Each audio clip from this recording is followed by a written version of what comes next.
We had smokers on both sides. It was everywhere.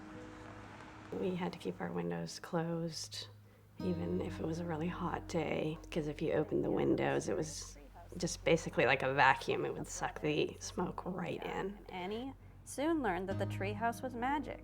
It could take them to any... I started getting a couple phone calls from 2 residents in particular regarding their newborns and smoke getting into their apartment. They smiled and As a parent, you try to make healthy choices for your children, and having this secondhand smoke that you can't control really makes you feel helpless. When she got to the door, she turned. Oh, Secondhand smoke is the 6th largest killer in the country. And when you share a wall with somebody, even if you're not in the same room, we know that you experience the effects of that smoke. And secondhand smoke is related to asthma development and worsening of symptoms. Children who are constantly exposed to secondhand smoke have a harder time fighting infection. They're more prone to simple viral colds that linger. here's your oranges. People always used to say to us, well, why don't you just move? But without a smoking ordinance or a law in place, there was no guarantee that we wouldn't have the same problem in the next apartment.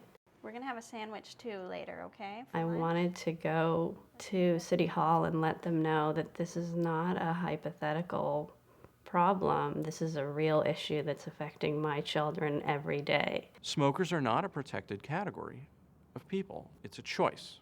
You have a choice to smoke. You have a choice not to smoke. You don't have a choice to breathe somebody else's smoke. If you're in an apartment next to somebody who smokes, you don't have that choice. You will breathe their smoke. Can't stop people from smoking, but pretty effectively, the ordinances we've passed have been able to stop them from affecting the health of somebody else. I was happily surprised at how quickly the ordinance made a difference in my life. We really went from not being able to open our windows to being able to play on the balcony, and it made a huge difference for my children. The tenants are so happy. They have thanked me for putting up the signs, no smoking.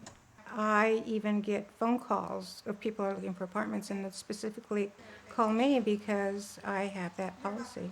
There are statistics that the minute we passed the ordinance, we probably started saving lives. And I don't know where else you can take an action like that that can result in those kinds of immediate results that are that effective.